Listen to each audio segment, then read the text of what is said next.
வணக்கம் நண்பர்களே. இன்றைய பதிவு ஒரு தாந்திரிக பதிவு தான். இது தாந்திரிக பதிவுனா எதிர்மறை சக்திகளை விரட்டுறதுக்கும், அது வீடாக இருக்கலாம், கடையாக இருக்கலாம், ஆஃபீஸாக இருக்கலாம், எந்த இடமா இருந்தாலும் சரி, தீய கண்கள், அது கண் திருஷ்டின்னு சொல்கிறது, நெகட்டிவ் வைப்ரேஷன், ஒரு இடத்துக்குள்ள வந்து ஒரு நெகட்டிவ் வைப்ரேஷன், சில மனிதர்கள் உள்ளே வந்து போனால் சில பேரோட வார்த்தைகள், அவச்சொல்கள் அந்த இடத்துல வந்து நெகட்டிவ் வைப்ரேஷனாக செயல்பட்டுக்கிட்டே இருக்கும். ஸோ அந்த மாதிரி நெகட்டிவ் வைப்ரேஷன், ஸோ நம்மளுக்கு தடைகள், அந்த இடத்துல வந்து நம்ம ஒரு தொழில் செய்கிறோம், அந்த வீட்டுக்கு போயிருக்கோம், புதுசாக குடி போயிருக்கோம், அந்த வீட்டில் நம்மளுக்கு தடைகள் நிறையா இருக்குன்னா அது எல்லாமே நெகட்டிவ் வைப்ரேஷன். இது கண் திருஷ்டின்னு சொல்ல முடியாது, சில நெகட்டிவ் வைப்ரேஷன்கள் இந்த மாதிரி உருவாகும். ஸோ இதில் இருந்து எப்படி விடுபடுறது அப்படிங்கிறது தான் கேள்வி. பொதுவாக இது வரைக்கும் நான் கொடுக்குற பதிவுகளில் வந்து அதிகமாக வந்து பொருள் செலவு யாருக்கு அதிகமாக வரணுங்கிற மாதிரி நான் எந்த பதிவும் இது வரைக்கும் நான் கொடுக்குறதே கிடையாது. ரொம்ப எளிமையாக இருக்கணும், பலன் நல்லா இருக்கணும், அற்புதமாக இருக்கணும், இதை மட்டுமே மையப்படுத்தி நான் இது வரைக்கும் ஒவ்வொரு பதிவுகளும் கொடுத்துக்கிறேன். ரொம்ப சிம்பிளான விஷயந்தான். மிஞ்சி போனால் ஒரு 20 ரூபா செலவு செஞ்சால் போதும். இந்த நெகட்டிவ் வைப்ரேஷன், இந்த தாந்திரிக முறை செய்கிறப்ப இதோட பலன் எத்தனை மாதத்துக்கு இருக்குன்னா 3 மாதம் தான் வேலை செய்யும். திருப்பி 3 மாதம் கழித்து 90 நாள் கழித்து திருப்பியும் நீங்கள் என்ன இது இப்போ பண்ணுற மாதிரி திரும்பியும் பண்ணணும். இதுதான் நீங்கள் செய்ய வேண்டியது. நான் ஒரு எம்பளம் தருகிறேன். இந்த எம்பளம் எப்படி வரைகிறதுங்கிறத சொல்லி கொடுத்துறேன். சரி, அந்த எம்பளம் வரைகிறதுல தான் முக்கியமான விஷயமே. அந்த எம்பளம் வந்து ஒரு கேண்டில், வெள்ளை மெழுகுபத்தியில், இது மாதிரி ஒரு வெள்ளை மெழுகுபத்தியில் இங்கே ஆரம்பித்து இங்கே முடிக்கணும். ஸோ 4 எம்பளம் கொடுப்பேன். இந்த 4 எம்பளத்தையும் ஒரு ரெட் மார்க்கரில், சிகப்பு நிற ஸ்கெட்சிலேயோ அல்லது மார்க்கர்லேயோ அந்த எம்பளத்தை 4 எம்பளம் இப்படி வரையணும். இவ்வளோதான். ஸோ இதை வரைஞ்சி உங்கள் ஆஃபீஸோ, உங்கள் வீடோ, உங்கள் கடையோ, எந்த இடமோ அந்த இடத்துல கேண்டிலை பொருத்தி எல்லா இடத்துக்கும் கொண்டு போகணும்.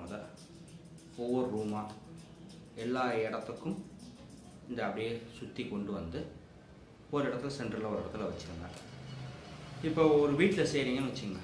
ஒரு வீட்டில் வந்து ஒரு 4 பேர் இருக்காங்க, அப்பா, அம்மா, பையன், மகள் அப்படிங்கிற ஒரு 4 பேர் இருக்காங்கன்னா, ஸோ உங்களுக்கு மட்டும் நெகட்டிவ் வைப்ரேஷன் உங்கள் இடத்துக்கு மட்டும் நெகட்டிவ் வைப்ரேஷன் எடுக்கிறதுக்கு மட்டும் இது பயன்படாது. ஸோ உங்களுக்குள் சில நெகட்டிவ் வைப்ரேஷன் இருக்கும். ஸோ அந்த நெகட்டிவ் வைப்ரேஷனை இது காலி பண்ணும். இப்போ அதுக்கு என்ன செய்யணும்? 4 பேர் பேரையும் எழுதணும். எத்தனை பேர் இருக்கோமோ, மெம்பர்ஸ் எத்தனை பேர் வீட்டில் இருக்கோமோ அத்தனை பேர் பேரையும் ஒரு பேப்பரில் எழுதிக்கணும். ஒரு ஒயிட் ஷீட்டில், பிளைன் ஷீட்டில் எழுதிக்கங்க. ஒரு கண்ணாடி பவுல், ஒரு பவுல் ஒன்று ரெடி பண்ணிக்கங்க. ஒரு தட்டுனா பீங்கான் தட்டாக தான் இருக்கணும். சரிங்களா? ஒரு தட்டு இதை ரெடி பண்ணிக்கிறீங்க. இந்த கேண்டிலை பொருத்தி அந்த கண்ணாடி பவுலுக்குள்ளே வச்சுருங்க. அதுக்கு கீழே அந்த தட்டுக்கு மேலே இந்த பேப்பரை வைங்க. பேப்பரை வச்சு இந்த கண்ணாடி பவுல் அதுக்கு மேலே வச்சுருங்க. ஸோ அந்த இடத்துல இருக்க நெகட்டிவ் வைப்ரேஷனையும் காலி பண்ணிடும். உங்களுக்காக இருக்கிற நெகட்டிவ் வைப்ரேஷன், ஸோ நீங்கள் வாங்கின அவச்சொல்கள், நீங்கள் வாங்கின சாபங்கள், ஸோ அவனுக்கு என்ன அப்படிங்கிற அந்த ஒரு வார்த்தையே முக்கால்வாசி நம்மளை போட்டு பார்த்துரும். ஸோ இந்த நெகட்டிவ் வைப்ரேஷன்லாம் இது காலி பண்ணிடும். இந்த கேண்டில் மேக்ஸிமம் 6 மணி நேரத்துலேருந்து 8 மணி நேரம் எரியணும். ஒரு கேண்டில் ஏற்றினோம்னா இதில் முக்கியமான ஒரு விஷயம் என்னென்னா 6 மணி நேரத்துலேருந்து 8 மணி நேரம் அந்த இடத்துல அந்த கேண்டில் எரிஞ்சு ஆகணும். சரிங்களா? நீங்கள் இந்த கேண்டிலை பொறுத்திட்டு ஒரு இடம் கொண்டு போகிறப்பையும் உங்கள் மனசுக்குள்ளே நீங்கள் பண்ணிக்கிற பிரார்த்தனை, பிரபஞ்சத்தை நினச்சி இந்த இடத்துல இருக்கிற நெகட்டிவ் வைப்ரேஷன் கந்திஷ்டி, அவச்சொல்கள், இது போக கண்ணுக்கு தெரியாத துஷ்ட சக்திகள் எதுவாக இருந்தாலும் இந்த இடத்துலேருந்து எல்லாமே ரிமூவ் ஆகிடணும், கிளியர் ஆகிடணும் அப்படின்னு வேண்டி இப்படி ஒவ்வொரு இடமா இந்த இடத்துலேருந்து எல்லா நெகட்டிவ் வைப்ரேஷனையும் எரிச்சிட்டேன், இந்த கேண்டில் ஒளி வந்து எல்லாத்தையும் எரிச்சிருச்சுங்கிறதான் முதல் நீங்கள் உங்கள் மனசுக்குள்ளே சொல்லியிருந்தாங்க. அதேமாதிரி இப்போ 4 பேர் பேர் எழுதிருக்கீங்க அப்படின்னா அந்த 4 பேர் பேரையும் சொல்லி இவங்களுக்கு இருக்கிற நெகட்டிவ் வைப்ரேஷன் அத்தனையும் எடுத்தாச்சு, கிளியர் ஆகிடுச்சு அப்படின்னு சொல்லிடணும். ஸோ இது என்ன செய்யணும், எரிஞ்சு முடிஞ்சதுக்கப்புறம் இந்த 6 மணி நேரம் 8 மணி நேரம் எரிஞ்சு முடிஞ்சதுக்கப்புறம் இந்த கழிவு இருக்கும், மெழுதிரி எரிஞ்சு போன கழிவு, இதெல்லாம் எடுத்து கொண்டு போய் குப்பை தொட்டியில் போட்டுருங்க. இவ்வளோதான். ஸோ இது வந்து 3 மாதத்துக்கு ஒரு தடவை பண்ணிக்கிட்டே இருங்க. ஸோ நெகட்டிவ் வைப்ரேஷன் இருக்காது. மிஞ்சி போனால் செலவு இந்த கேண்டில் வந்து ஒரு 20 ரூபா வரும். கேண்டில், இந்த ஸ்கெட்சு, இது மட்டும்தான். சரி, இதுதான் நீங்கள் பண்ண போகிற செலவு. பெரிய பொருள் செலவு கிடையாது. முயற்சி செஞ்சு பாருங்கள். உங்களை நான் பெருசாலாம் இதில் இழுத்து விடலாம், பெருசாக செலவுலாம் நான் வைக்கல, ரொம்ப எளிமையாக கொடுக்குறேன். நான் ஒவ்வொன்றையும் அனுபவத்தில் பார்த்து வெற்றி கொடுத்ததுக்கப்புறம் தான் நான் இதை எல்லாத்துக்கும் ரெக்கமெண்டேஷன் பண்ணுறேன். சரிங்களா? இதை மட்டும் செய்யுங்க, சரியாக போகும். சரி, இப்போ கேண்டில் எப்படி வரைகிறதுங்கிறத நான் சொல்லித்தரேன். இப்போ இங்கே 4 சிம்பிள் போட்டிருக்கேன் பாருங்கள். 1 2 3 4. இந்த 4 சிம்பிள் இதுதான் இந்த கேண்டிலில் மேலே 1 2 3 4 இந்த மாதிரி சிம்பிள் நேருக்கு நேராக போடணும். இந்த சிம்பிள் எப்படி போடணுங்கிற ஒரு விதிமுறை இருக்குது. அந்த விதிமுறைப்படி போடணும். அதுதான் ரொம்ப முக்கியம். முதல் ஒரு கோடு இப்படி நேராக எழுதுங்க.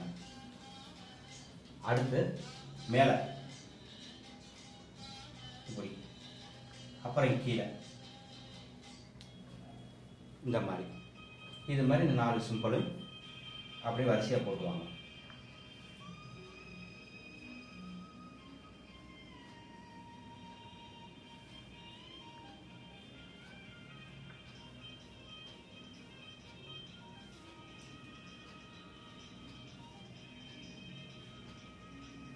இந்த மாதிரி இந்த 4 சிம்பிளும் நீங்கள் அந்த கேண்டிலில் வரைஞ்சிருங்க. இவ்வளோதான் நீங்கள் செய்ய வேண்டிய வேலை. நீங்கள் மார்க்கரில் வரைஞ்சாலும் சரி, இல்லை மெழுகுதிரியில் வந்து காடி எடுத்து ஊசியை வச்சு வரைஞ்சி மேலே ஸ்கெட்ச் அடிச்சுக்கிட்டாலும் சரி, அது உங்களோட திறமை. நண்பர்களே, இந்த வீடியோ பிடிச்சிருந்தா மறக்காமல் அனைவருக்கும் ஷேர் செய்யுங்க, சப்ஸ்கிரைப் செய்யுங்க. உங்களோட கருத்துக்களை எனக்கு வந்து தெரியப்படுத்துங்க. உங்களோட நீங்கள் இது வரைக்கும் நான் கொடுத்த வீடியோவில் நிறையா ஃபாலோ பண்ணியிருப்பீங்கன்னு நம்புகிறேன், செஞ்சு பார்த்துருப்பீங்கன்னு நம்புகிறேன். ஸோ அதோட பலாபலன் எப்படி இருந்துச்சுங்கிறத எனக்கு சொல்லுங்கள். ஏன்னா நீங்கள் கொடுக்குற ஊக்கம் தான் என்னை இன்னும் வந்து அதிகமாக உங்களுக்காக நான் பதிவுகள் போட முடியும். நீங்கள் கொடுக்குற ஆக்கமும் ஊக்கமும் எனக்கு அதை வந்து நீங்கள் சொல்லணும். என்னோடய வாட்ஸ்அப் நம்பர் 9087460660. இது என்னுடைய வாட்ஸ்அப் நம்பர். உங்களோட கருத்துக்களை எனக்கு சொல்லுங்கள். எப்படி இருக்குது, நான் கொடுக்குற பதிவுகள் எப்படி இருக்குது அப்படிங்கிறத. இது மாதிரி எளிமையாக அடுத்து பண வரவுக்கு, ஒவ்வொரு பிரச்சனைக்கும் ஈஸியாக வெறும் எம்பளத்திலேயே ஒவ்வொரு விஷயத்தையும் சரி பண்ணுற மெத்தட் எப்படிங்கிறத வரும் பதிவுகளில் ஒவ்வொன்றா தருகிறேன். அதுக்கு நீங்கள் உங்களோட ஆதரவு எனக்கு தேவை. நீங்கள் கொடுக்குற ஆதரவை பொறுத்து தான் நான் வந்து இதுக்கு நான் பலன் கொடுக்க முடியும், சொல்ல முடியும். நல்லது நண்பர்களே, இந்த வீடியோ பிடிச்சிருந்தால் மறக்காமல் அனைவருக்கும் ஷேர் செய்யுங்க, சப்ஸ்கிரைப் செய்யுங்க, லைக் செய்யுங்க. உங்களோட கருத்துக்களை என்னோடய வாட்ஸ்அப் ஐடியில் தெரிவிங்க. என்னோடய வாட்ஸ்அப் நம்பர் 9087460660. நன்றி. மீண்டும் ஒரு அற்புதமான பதிவு உங்களை சந்திக்கிற அனைவரையும் நன்றி.